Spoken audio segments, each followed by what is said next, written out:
कि 90 दिन में सिलेक्शन कैसे लिया जाए।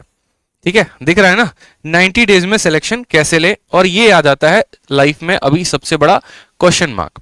क्योंकि जैसे आप सीजीएल दोगे, सीजीएल चलेगा कम से कम 15-20 दिन, और 15-20 दिन के बाद जो है आपको सीजीएल के नोटिफिकेशन के तुरंत बाद, पेपर के तुरंत बाद जो है आपका सीएचएसएल का पेपर आ जाएगा। अब जब कहानी ऐसी होगी तो उस केस में आपके पास टोटल बचते हैं सिर्फ और सिर्फ ये 90 डेज। कुछ मुद्दे की बात हम आपको बताने वाले हैं, ठीक है, कुछ मुद्दे की बात हम आपको बताने वाले हैं, और वो मुद्दे की बात क्या है आप बड़े ध्यान से समझिएगा। थोड़ी सी हो सकता है कि आपको बातें मेरी कड़वी लग जाएं, और हो सकता है थोड़ी सी बातें आपको जो है मीठी लग जाएं, लेकिन जो भी बात होगी वो सिर्फ सच्चाई के ऊपर होगा। जितनी भी लाइंस होगी वो सभी की सभी ट्रू लाइंस होगी, और ये ट्रू लाइंस में आपको थोड़ा सा फोकस करना है। ठीक है, जैसा कि मैं हमेशा कहता हूं कि पढ़ाई के साथ साथ इन सभी बातों का भी ध्यान रखना बहुत जरूरी है। देखो क्या होता है कि अक्सर जो है ना, अगर मानो कि एक तरीके से आप लोगों को एक लाइफ का मैं केस बताता हूं, बड़ा सिंपल सा केस बताता हूं। ठीक है, जैसे मानो कि ये अपने लाइफ की छोटी सी एक स्टोरी डिस्कस करता हूं कि मैं था और मेरा एक रूममेट था जिसका नाम था आशीष। हम 12th में जब पढ़ाई किया करते थे तो आशीष की कहानी कुछ ऐसी होती थी ना कि उसको लग्जरी चीजें काफी ज्यादा पसंद होती थी। ठीक है, लग्जरी चीजों का मतलब क्या हो गया कि जैसे अगर मानो कि रोड पे वो चल रहा है, पोर्श की गाड़ी दिख गई, बीएमडब्ल्यू की गाड़ी दिख गई, तो आशीष हवा हवा एकदम हो जाएगा। ठीक है, हम फिटजी में गए थे एक दिन डेमो क्लास लेने कि भैया इंजीनियरिंग करेंगे, तो फिटजी में गए वहां पर पढ़ने, तो पता चला कि वो टीचर की पैंट देख रहा है, शर्ट देख रहा है कि किस ब्रांड की, अरे भाई देखना एलन सॉली का पैंट पहना उन्होंने, एरो की जीन्स पहनी है, इस तरीके से करके। मुझे इन चीजों से खास फर्क नहीं पड़ता था, लेकिन हाँ उसको बहुत ज्यादा फर्क पड़ता था, हमेशा वो ब्रांड के चक्कर में रहेगा। अरे मोबाइल देखो आईफोन है।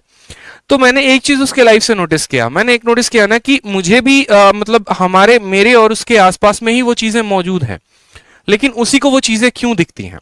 ठीक है, तो फिर इसका आंसर मुझे जाकर मिला एक दिन जब मेरे साथ ऐसी घटना हुई। उदाहरण के तौर पे जैसे मानो कि मेरे मन में एक टाइम था कि यार ये जो गाड़ी है ना, मतलब फॉर्च्यूनर, ठीक है, बहुत अच्छी गाड़ी है, और मैं बड़ा होऊंगा ना तो इस फॉर्च्यूनर को जरूर एक दिन मैं खरीदूंगा। तो अब क्या होता है कि जब मैं रोड पे निकलता हूं ना, तो रोड पे हजारों गाड़ियां चल रही होती हैं, पोर्श भी है, बीएमडब्ल्यू भी है, फॉर्च्यूनर भी है, स्कॉर्पियो भी है, इनोवा भी है, लेकिन मेरी आंखें सिर्फ और सिर्फ नोटिस करती हैं तो फॉर्च्यूनर को करती हैं। तो इसी तरीके से जब आप अपने सोसाइटी में निकलते हैं, जैसे मानो कि लड़कियां हैं, अगर उनको काफी चीजें फैशनेबल, कोई एक लड़की ऐसी है जिसको यार एक तरह की पर्टिकुलर जीन्स पसंद है, तो वो जब मार्केट में निकलेगी ना तो उसको उसी तरह के लड़कियों पर नजर होगा कि हाँ यार इसने ये वाली पहनी है, देखो कितना ट्रेंडिंग में है। कोई लड़का है अगर मानो उसको कैप पहनना पसंद है और मार्केट में निकला, सिर्फ 3 से 4 लोग ही मिले, लेकिन उसकी नजरों में ऐसा लगता है ना यार ये कैप बड़ा ट्रेंडिंग में है। जिसको मोबाइल का शौक है, मेट्रो में जा रहा है, बस में जा रहा है, दूसरे के हाथ में मोबाइल देख लिया तो लगेगा अरे यार ये मोबाइल मतलब सही है यार, यही चीजें चाहिए हमें। मतलब दुनिया में हमारे आसपास हर चीजें मौजूद हैं, लेकिन हमारी आंखें सिर्फ वही देख पाती हैं जो हमारा दिमाग चाहता है। ठीक है, अगर बात करेंगे, आप रोड पे निकलेंगे, आपको आईफोन भी दिखेगा, आपको जीन्स भी दिखेगा, आपको गाड़ी भी दिखेगी, आपको सब कुछ दिखेगा, लेकिन आप फेवर उसको ज्यादा देंगे जिसको आप ज्यादा पसंद करते हैं, और ये एक साइकोलॉजिकल फैक्ट है। तो यही कहानी कुछ हमारे साथ भी है। अब बात करते हैं अगर इस 90 दिनों में ना, तो ये 90 दिनों में अगर आप पूर्ण तरीके से अपने आप को एक योगी बनकर पूरा का पूरा सीजीएल के लिए डिवोट करेंगे तो शायद आपका सीजीएल हो भी जाए। ठीक है, लेकिन अगर मन में थोड़ा बहुत इधर उधर है कि थोड़ा सा उस एग्जाम की तैयारी कर लिए, थोड़ा सा उस एग्जाम की तैयारी कर लिए, थोड़ा सा इधर की बातें सुन लेते हैं, थोड़ा सा मूवी आया है भैया पुष्पा तो देख लेते हैं, झुकेगा नहीं साला, एकदम डायलॉग मारेंगे पूरा, तो इसे काम नहीं चलने वाला है। सीधी सी बात बोले, इसलिए मैंने कहा मेरी बात मीठी भी लग सकती है, मेरी बात कड़वी भी लग सकती है। तो जो इंपॉर्टेंट है वो क्या है, ये 90 डेज की स्ट्रैटेजी क्या है। बेकार है कहीं पर स्ट्रैटेजी सर्च करना, बेकार है सारी बातें। सिंपल 3 सफलता के मूल मंत्र होंगे, वो होगा पहला क्या, मैं अगर बताऊं तो सबसे पहले आप अपने सिलेबस को पूरा करो, ये बात आप अपने मन में डाल लो। ठीक है, एग्जाम्पल के तौर पे अभी कुछ देर पहले एक स्टूडेंट का कॉल आया था, उन्होंने कहा कि सर मॉक मैं दे रही हूँ, डेली के डेली मॉक दे रही हूँ और स्कोर मेरा 105 110 आ रहा है। पिछली बार की जब सीजीएल आया था ना तो वो बहुत ज्यादा डेडिकेटेड थी, बहुत ज्यादा डेडिकेटेड, और इतना डेडिकेशन मैंने किसी में नहीं देखा था जितना मैंने उस लड़की में देखा। कोई ऐसी क्लास नहीं थी जो मिस नहीं करती थी, चाहे वो यूट्यूब हो चाहे वो एप्लीकेशन हो। ठीक है, तो उसको लेवल जो मैंने देखा ना उस लड़की का, तो मैंने कहा कि देखो अमीशा, जो भी उनका नाम था, कि देखो आपका जो पेपर है वो हो जाएगा, कोई दिक्कत की बात नहीं है, कोई प्रॉब्लम की बात नहीं है, लेकिन मैं गारंटी कह रहा हूं कि आप ज्यादा से ज्यादा अभी कट ऑफ क्लियर कर पाओगे, और कट ऑफ क्लियर कर लिया तो हो सकता है कि आप आगे जाके मेंस में ड्रॉप आउट कर दिए जाओगे। एक पल के लिए उसको लगा कि यार सर कैसे इंसान है ये बताओ पहले, हैं लोग दुआ देते हैं कि बच्चों हम तुम्हारा सिलेक्शन होगा तथास्तु ये वो कह रहे हैं तुम प्री निकाल के मेंस में फेल हो जाओगी। ठीक है। तो मेरे कहने का पर्पस वो नहीं था कि आपका प्री हो जाएगा, आपका मेंस नहीं होगा। असल में क्या होता है ना कि जो जिस रास्ते से गुजरा होता है उसको वहां की खाई और उसको वहां की ऊंचाई सब कुछ पता होती है। हम लोग ऐसे यहाँ पर नहीं आए, मैं यहाँ पर ऐसे नहीं आया हूं कि हाँ बस आया गया और भैया ठीक है आ गए यहाँ पे और ज्ञान दे रहे हैं फालतू का। हर वो पेपर क्वालिफाई किया है, हमें पता है, ठीक है, कि फेल भी आदमी कब होता है, पास भी कब होता है, रैंक भी लेकर कब आता है, सब चीजें सब कुछ पता है मुझे। मुझे ये भी पता है किसी बच्चे को देख के मैं बता सकता हूं कि उसका सिलेक्शन कब होगा, कितने टाइम में होगा, कितने मंथ में होगा, जिस हिसाब से उसकी तैयारी है। बात करते करते सब कुछ पता लग जाता है। मैंने कहा कि देख लेना आपका इस बार का तो प्री मुश्किल है, लेकिन अगली बार अगर यही कंसिस्टेंसी लगी रही ना तो अगली बार के प्री तक आते आते आप अपने घर में एक बढ़िया सा गवर्नमेंट जॉब घर वालों को दे दोगे। ये मेरा पर्सनल गारंटी है आपको, ठीक है। रीजन क्या होता है दोस्त कि आप लोग हमेशा एक बात को जिया करो, अपने जिंदगी में डाल लिया करो कि आप बन रहे हो, सिंपल सा बात है, इंस्पेक्टर। आप यहां पर चपरासी नहीं बन रहे, आप सीजल से इंस्पेक्टर बन रहे हो। और अगर आप इंस्पेक्टर बन रहे हो ना तो आपको मेहनत भी उस तरीके का करना पड़ेगा इन 90 दिनों में। आपको मेहनत भी उस तरीके का करना पड़ेगा, आपको मैथ्स में भी उतने ही एफर्ट डालने पड़ेंगे, इंग्लिश में ही उतने ही एफर्ट डालना पड़ेगा, रीजनिंग में ही उतने ही एफर्ट डालने पड़ेंगे, जीएस में भी उतनी। आप क्या सोचोगे कि सर एक काम करो ना, बताइए ना सर कोई छोटा सा वीडियो जिससे ज्योमेट्री कंप्लीट हो जाए। सर जीके का हम क्विज लगा रहे हैं, घटना चक्र लगा रहे हैं, स्पीडी लगा रहे हैं, कुछ सवाल सही होते हैं कुछ सवाल गलत होते हैं, सर सिलेक्शन तो हो जाएगा ना।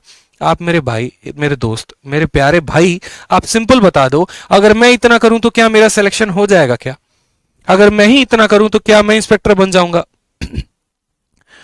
मैं भी उतना ही मेहनत करता हूं, आप भी उतना ही मेहनत करते हो, तो चलो एक काम करते हैं ना, दोनों इंस्पेक्टर बन जाते। कैसे पॉसिबल है यार? 12 लाख की भीड़ है, जो जेन्युइन क्राउड है ना, 3 से 4 लाख की जेन्युइन क्राउड है। आप यहां पर पहले इनको तो बीट करो जो सबसे ज्यादा महारथी हैं, और इनको बीट करने के लिए क्या होगा, उस लेवल की मेहनत करनी पड़ेगी। और उस लेवल की मेहनत सिर्फ मैथ में नहीं करनी पड़ेगी, हर सब्जेक्ट में उतना ही इनपुट डालना पड़ेगा, तो जाकर आप अपने आप को ढंग का प्रिपेयर कर पाएंगे, अपने आप को उस लेवल तक पहुंचा पाएंगे। और जिस दिन आप उस लेवल तक अपने आप पहुंचा लिए ना, फिर आप 30 डेज स्ट्रैटेजी 60 डेज स्ट्रैटेजी नहीं ढूंढोगे, सीधा का सीधा आपके हाथ में सिलेक्शन ही आएगा। जेन्युइन चीजों पे काम करिए, उल्टी सीधी चीजों पे मत भागिए, ठीक है, कि हम 10 दिन की स्ट्रैटेजी देख लेते हैं, 30 दिन की स्ट्रैटेजी देख लेते हैं, या ऐसे पढ़ लेते हैं। आपको डेडिकेटेड होना पड़ेगा सर। मैं आपको हर दिन पहले क्यों कहता हूं सर, मैं आपको 30 दिन पहले, ये 3 महीने पहले मैं आपको क्यों बात बता रहा हूं कि अगर अभी से भी आपकी जो तीसरी आंख है जो पीछे सो रही है, अगर अभी से भी वो जग जाती है तो आप प्रॉपर तरीके से अपना शेड्यूल बना लेंगे, प्रॉपर तरीके से वोकैबुलरी पढ़ेंगे, प्रॉपर तरीके से ग्रामर की प्रैक्टिस करेंगे, प्रॉपर तरीके से मैथ्स के हर वो पॉइंट, हर वो फॉर्मूले पर आप काम करेंगे। आपका अगर एडवांस वीक है तो ऐसा नहीं है कि पेपर के 10 दिन पहले अलजेब्रा उठा रहे हैं, आप अभी से ही पढ़ना शुरू कर देंगे। तो हर उस मुद्दे पर काम करिए, बहुत जरूरी है आपके लिए, ठीक है, बहुत ज्यादा जरूरी है। आपको 3 मंत्र पर काम करना है। सबसे पहले तो आपको अपने सिलेबस पर ध्यान देना है, ठीक है। आप एक काम करो, सबसे बढ़िया बात बता रहा हूं, ठीक है, सबसे बढ़िया बात जो आपको कोई नहीं बताएगा, आप एक अपना पन्ना लो, एक ऐसा पेपर लो, जो मैं हमेशा करता था, ठीक है, जो पर्सनली मेरा अपना प्लान होता था।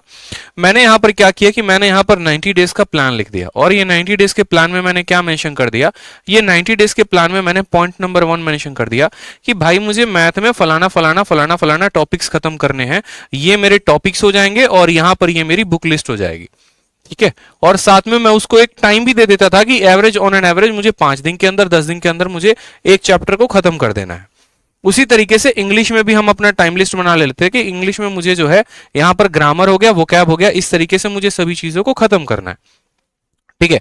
ग्रामर में मुझे यहां पर ये 8 टॉपिक हैं, बस मुझे इन्हीं के ऊपर मेहनत करनी है। और वोकैबुलरी में सिर्फ एक बुक है, मानो नीतू सिंह हो गई तो नीतू सिंह हो गई, ऑनलाइन मेंटर हो गया तो ऑनलाइन मेंटर हो गया, जो भी हो गया मुझे यहां पर इनको खत्म करना है। जीएस में मेरे माइंड में हमेशा फिक्स होता था कि अगर मैं ऑब्जेक्टिव के सहारे रहूंगा तो एक दिन गंदा फंसने वाला हूं, ठीक है।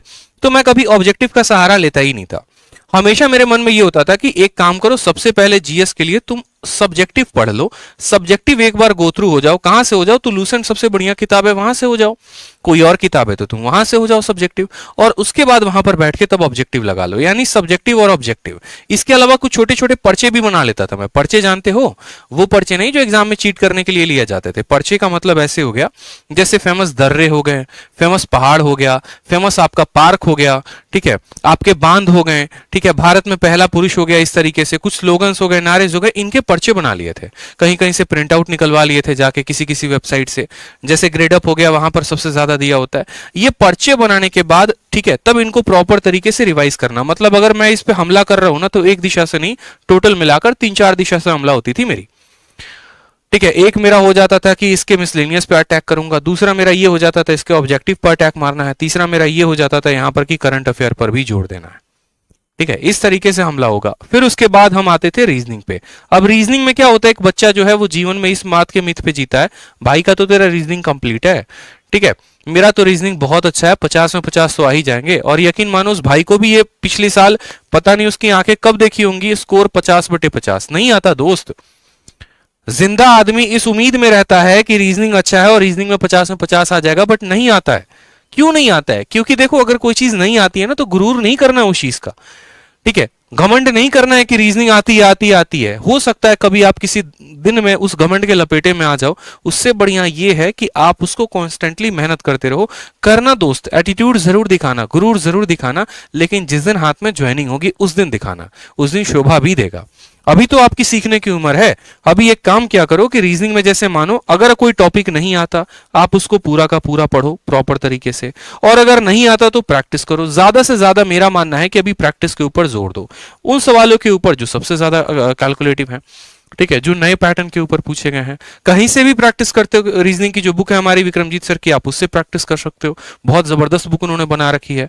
ठीक है, तो इस तरीके से आप यहां पर पूरा पे एक प्रॉपर 90 डेज का प्लान बना लो। उस 90 डेज के प्लान में आप हर सब्जेक्ट को टारगेट कर रहे हो, आप वोकैब को भी टारगेट कर रहे हो, आप करंट अफेयर को भी टारगेट कर रहे हो, आप रीजनिंग को टारगेट कर रहे हो, मैथ को कर रहे हो, इंग्लिश को कर रहे हो। तो इस तरीके से एक 90 डेज प्लान अपने आपने कॉपी में बना लिया, सारी बातें आपने नोट डाउन कर ली। उसके बाद क्या होता था, मैं यहां पर डेज के प्लान बनाता था कि डेज में जैसे मानो 1 हो गया, 2 हो गया, 3 हो गया, 4 हो गया, इस तरीके से करके पूरे 90 दिन का प्लान बना लिया।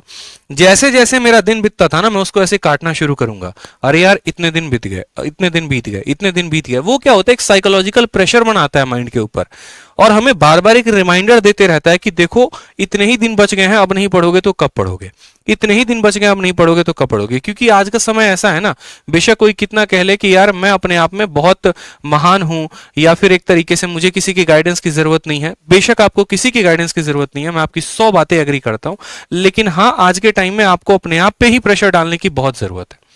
और वो जरूरत करता है आपका ये टाइमर, वो जरूरत करता है आपका ये शेड्यूल। जब आपके सामने लिखा हुआ होगा ना पन्ने के ऊपर, इतनी चीजें पढ़नी है, तो दिमाग को लोड पड़ेगा भाई, आंखों से दिखेगा, अरे तेरे को तो इतना कवर करना है पेपर के पहले, और तू 4 टॉपिक किए बैठा है, तेरे पास तो सिर्फ 90 दिन है, 20 दिन निकल गए, बचे 70 दिन, अब नहीं करेगा तो कब करेगा। तो ये डेली का डेली एक प्रेशर क्रिएट करते रहेगा आपके ऊपर। उस प्रेशर में शायद हो सकता है थोड़ा बहुत आप पढ़ाई कर भी लो, ठीक है, हो सकता है उस प्रेशर में आप एक पल के लिए ये भी सोच लो, यार आज है ना 2 चीजें मेरे सामने हैं, या तो एक मैं बैठ के 3 घंटे की मूवी देख लूं या वेब सीरीज देख लूं, या फिर हो सकता है कि मैं 3 घंटे में एक टॉपिक कंप्लीट कर लूं। अगर टॉपिक कंप्लीट हो गया तो यहां से उसको कट मार देंगे, और मूवी कंप्लीट हो गया तो यहां पर उसको कट मारने का कोई भी जगह नहीं है। इस तरीके से आप अपने आप को ढालो, ये 90 दिन बहुत जरूरी है। समझ में आ रहा है?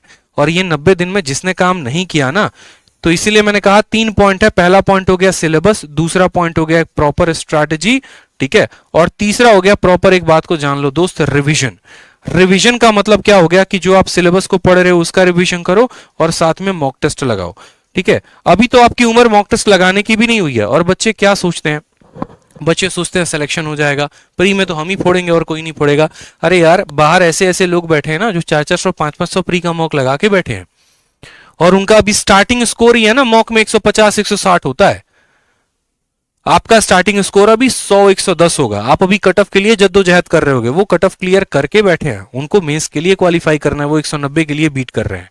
तो 2 लोग हैं हमारे पास, एक वो जो 130-140 लाने के लिए मर रहा है, कट ऑफ क्लियर करने के लिए मर रहा है, दूसरा वो जिसके 130-140 तो अभी से ही बन रहे हैं, बस वो ये सोच रहा है कि किसी भी तरीके से 180 प्लस लेके आ जाऊं, मेंस में भी 180-190 लेके आ जाऊं और एक इंस्पेक्टर पोस्ट मिल जाए। यहीं पर 2 लोग हैं, दोनों की सोच अलग अलग है। तो आप खुद यहां से तय कर लीजिए कि सिलेक्शन किसका होगा। ठीक है, सिलेक्शन किसका होगा। ये जो 110 नंबर आ रहे हैं, ऐसा नहीं है कि इनका सिलेक्शन नहीं होगा, इनका होगा, लेकिन तब जब वो 180 वाले के बराबर या उससे 2 गुनी 3 गुनी मेहनत करेंगे, तब हो सकता है। किस्मत साथ दे सकती है और नहीं भी दे सकती है, लेकिन जो मेहनत होती है ना, वो हमेशा साथ देती है। जिंदगी में मैंने मेहनत किया है, ठीक है। जब खेत में मेरे पापा काम करते थे ना, तब मैं उनके साथ खेत में काम करता था। हाँ, तो मैं ऐसे फोड़े हो जाएंगे ना, लेकिन तब भी मैंने मेहनत करना नहीं छोड़ा। मैं हमेशा बताता हूं, आज ये वक्त है और आज से 1 साल पहले जस्ट मेरा वक्त था। आज से 1 साल पहले मैं कहीं नहीं था, बस अपने खेतों में था।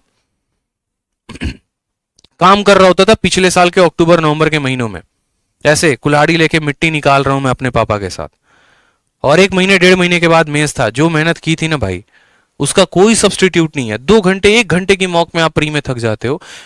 दिन में 2-2 घंटे की एक मॉक में मेंस की लगाता था। एक दिन में कम से कम 3 से 4 मॉक, 3 से 4 मॉक हम मेंस का लगाएंगे।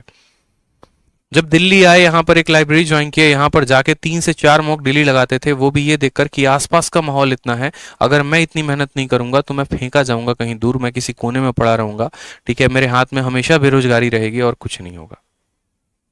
2-2 घंटे की 3-3 मॉक, 4-4 मॉक। बस नीचे एक चाय की दुकान होती थी, एक मॉक दिया, इतना प्रेशर बन गया, जाके चाय पिया, फिर वापस आके फिर बैठ के मॉक।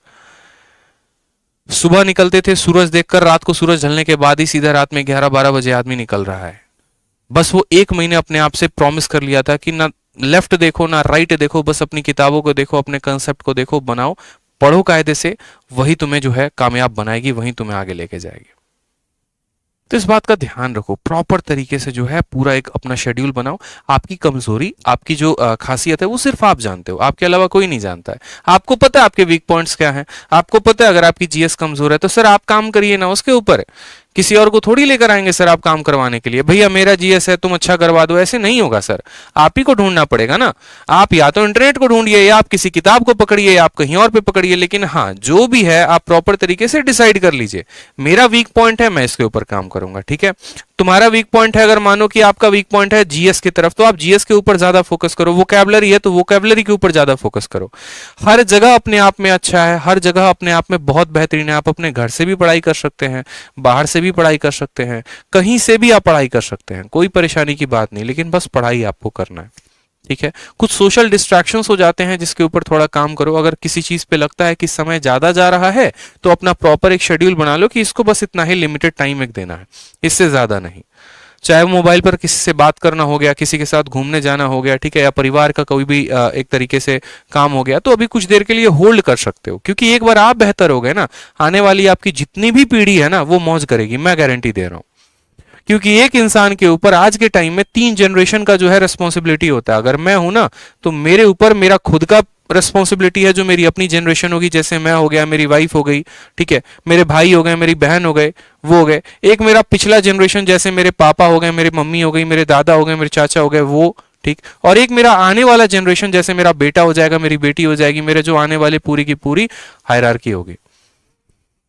बेशक मैं बहुत अच्छे स्कूल से नहीं पढ़ा, मैं एक बात ये मानकर चलता हूं। पल के लिए हम कहते हैं ना कि यार मेरे पापा में समर्थ उतना नहीं था कि वो मुझे इतना पढ़ा पाए, ठीक है, उनके अंदर समर्थ नहीं था। मेरे पापा ने तो खैर पढ़ाया, बहुत पढ़ाया, अपनी रोजी रोटी मारकर मुझे पढ़ाया, इस बात के लिए मैं उनको हमेशा शुक्रगुजार हूं।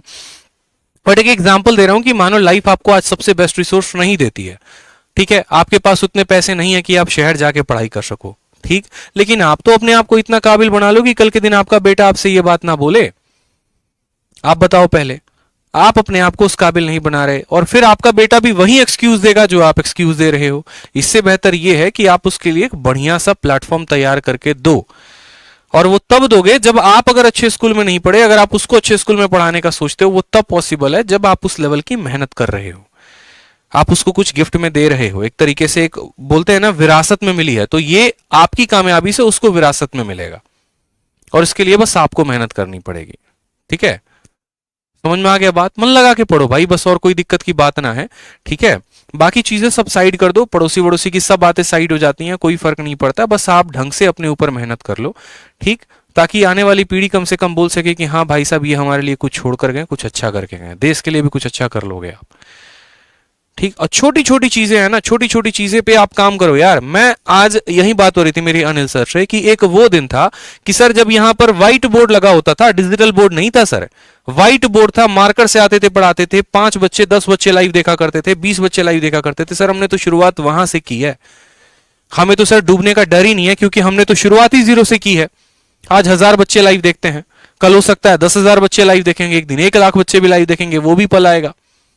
तो जो व्यक्ति एकदम नीचे से शुरुआत करता है ना, उसको पता होता है यार कहां कहां पर ब्रेक थ्रू आएंगे, और डर नहीं लगता। फिर बस उसी तरीके से मेहनत करो। बेशक आपका स्कोर 60 आ रहा है, कोई परेशानी की बात नहीं, लेकिन ये 60 से जो है ना, 60 के बाद 60 पे ही नहीं रुकोगे, 70 आएगा, 80 आएगा, 90 आएगा, 100 आएगा, 190 भी आएगा। एक पल था जब मैं ये सोचा करता था कि यार जिस दिन मैं टॉप मारूंगा ना, पक्का मेरे जो पोस्टर हैं वो हर जगह पर लगेंगे, ठीक है।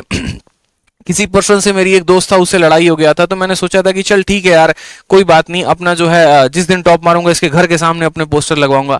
आज इतना है ना कि लोग खुद मेरी वीडियो देख रहे होते हैं, ठीक है, उनको पता है कि हाँ क्या है, ठीक है बंदा, चलो बहुत अच्छा है। किसी की कामयाबी फिक्स नहीं होती यार, कौन कहां जाकर कैसे हिट मार देगा किसी को पता नहीं होता है। बस मेहनत करते रहिए, भगवान देख रहे हैं आपकी मेहनत को, और वो जरूर आपको सफल इंसान बनाएंगे, बहुत अच्छा बनाएंगे। ये मैं मानता हूं, इस बात को मैं यकीन करता हूं, मैं इस बात पे, ठीक है, इस पे मैंने बिलीव किया। बस मेहनत का कोई भी तोड़ नहीं है। जब मैं 6 क्लास में था ना, तो 6 क्लास में मेरा स्कोर सबसे डाउन आता था, सबसे ज्यादा डाउन, ठीक है। मुझे मतलब एक तरीके से ऐसा हो गया था ना कि अपने आप में बहुत बेकार सा फील होना शुरू हो गया था। बाकी लोगों के स्कोर आ रहे हैं, टीचर भी मुझे उस तरीके से देख रहा है, मैं कितना भी बढ़िया प्रेजेंटेशन लेकर क्यों ना चला जाऊं अपने स्कूल में, एक टॉपर है उसका नाम पढ़ते उसको 10 में 10 दे दिया जाएगा, और मेरा प्रेजेंटेशन को ऐसे फेंक देगा जैसे लागो की पता नहीं क्या उसमें कीड़े पड़े हुए हैं। बस उस पल की खुन्नस इतनी थी ना कि यार बस अब तो लाइफ में कुछ अच्छा करना है, कुछ भी हो लेकिन अच्छा करना है। जिस दिन जिंदगी में मौका मिल गया ना, तो सबको जवाब देके दिखा दूंगा मैं। मौका मिला, दिल्ली आए, दिल्ली आकर तैयारी की, ढंग से तैयारी की, बहुत अच्छे अच्छे गुरुओं का मेरे ऊपर हाथ रहा, विक्रमजीत सर का हाथ रहा, एक राम सर उनका हाथ रहा, एक अनुराग सर उनका हाथ रहा, सबका आशीर्वाद रहा मेरे ऊपर। उस तरीके से जिंदगी में मेहनत करता चला गया, सभी का प्यार मिलता गया, सपोर्ट मिलता गया, और आज आपके सामने है कि जो लोग जो मेरे से काफी ऊपर थे, ज्यादा से ज्यादा उन लोगों ने इंजीनियरिंग की, ज्यादा से ज्यादा उनको आईआईटी मिली, बीआईटी मिली, एनआईटी मिली। पैकेज उनकी है महीने की 60,000, 70,000, और उतना कभी कभी ऐसा होता है कि एक दिन एक हफ्ते में आ जाते हैं अपने पास, तो उसकी दिक्कत नहीं है। तो बस ये है, मैं कहना चाहता हूं कि जिंदगी में आपकी कामयाबी सर कहीं फिक्स नहीं है कि आप कहां जाएंगे। मेहनत करते रहिए, तोड़ आएगा। मैंने कहा ना, एक साल में लाइफ ऐसी बदली है कि एक साल पहले I was aspirant and right now I am an educator and well educated on a well channel, सिर्फ आप लोगों की वजह से। और अभी तो जिंदगी में बहुत आगे बढ़ना है दोस्त। ये एक छोटे भाई की तरह मैं आपसे एक एक्सपीरियंस शेयर कर रहा हूं कि यार मैंने ये चीज खुद महसूस की है, आपको भी ये महसूस होगा, बस आप पढ़िए। देखो, किसी की सफलता की कहानी सुननी है ना, बड़ी अच्छी लगती है, बड़ा मजा आता है किसी की सुनने में, लेकिन इंपॉर्टेंट यह है कि क्या आप उस तरीके का, आप भी उस प्लेटफॉर्म पे आना चाहते हैं? क्या आप भी अपने आप को उस तरीके से क्रिएट करने के लिए सोच रहे हैं? क्या आप भी चाहते हैं कि हाँ आपकी भी सफलता की कहानी हो, लोग सुने, इंटरेस्ट ले? अगर हाँ तो भाई साहब लग जाओ मेहनत में, सुनो सब किसी की, लेकिन अपने मन में वो एक आस लेके चलो कि भैया आप तो फोड़ेंगे, ठीक है। बस एक साल दबा के रखो। इस यहां पर पहुंचने के लिए, यहां तक बात करने के लिए ना, मैंने अपने आप को 1.5 साल बैकग्राउंड में इतना काम किया, एक एक कंसेप्ट के ऊपर काम किया, एक एक क्वेश्चन के ऊपर काम किया। बस मुझे उस मौके की तलाश थी कि बस ठीक है, कोई बात नहीं, जब भी जाऊंगा ये करूंगा, वो करूंगा, वो करूंगा, वो करूंगा, ठीक है। गुरुकुल संभाल दिया पूरा ऑफलाइन। गुरुकुल में सभी बच्चे हैं, मन लगाकर पढ़ते हैं, ऑफलाइन है, ऑनलाइन है, आप लोगों का प्यार है, कंटेंट है। इस 6 महीने, साल भर के अंदर मैंने वो भी काम किया जो